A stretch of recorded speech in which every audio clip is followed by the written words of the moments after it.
Que se serait-il passé si Napoléon, en 1809, avait décidé d'établir une paix globale en Europe? Comme dans notre continuum, en 1809, le maréchal Lannes, blessé mortellement lors de la bataille de Wagram, conseille à Napoléon de faire la paix. Ce qui rejoint les conseils de Talleyrand. Point de divergence, Napoléon en accepte le principe. Le Congrès de Bruxelles, en 1812, scelle le nouveau paysage de l'Europe.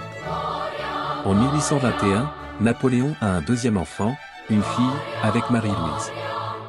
Napoléon décède en 1823, d'une pénible maladie stomacale.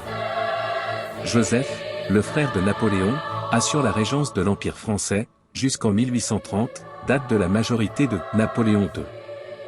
En 1831, des troubles révolutionnaires agitent différentes capitales européennes, à la relative exception de Paris. Ce qui évite la reconstitution, contre la France, d'une sorte de Ligue des monarchies traditionnelles. Finalement, la fureur des nationalités aboutit à une désagrégation des vieux empires.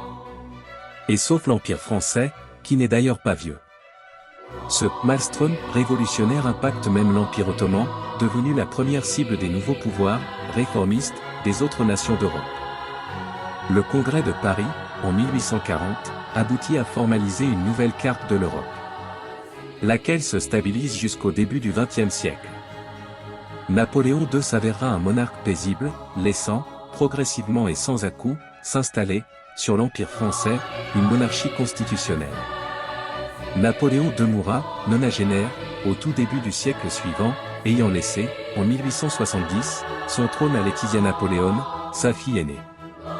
Les pays d'Europe, tout au long du XIXe siècle, tendent à évoluer vers des systèmes de monarchie constitutionnelle, peu ou prou démocratiques. Ainsi, à partir de 1850, en France, la présidence du Conseil était assurée par Gaspard de Beauharnais. Quel destin la sorcière du temps a-t-elle pu réserver à ce dernier, dans notre continuum? Le reste est une autre histoire.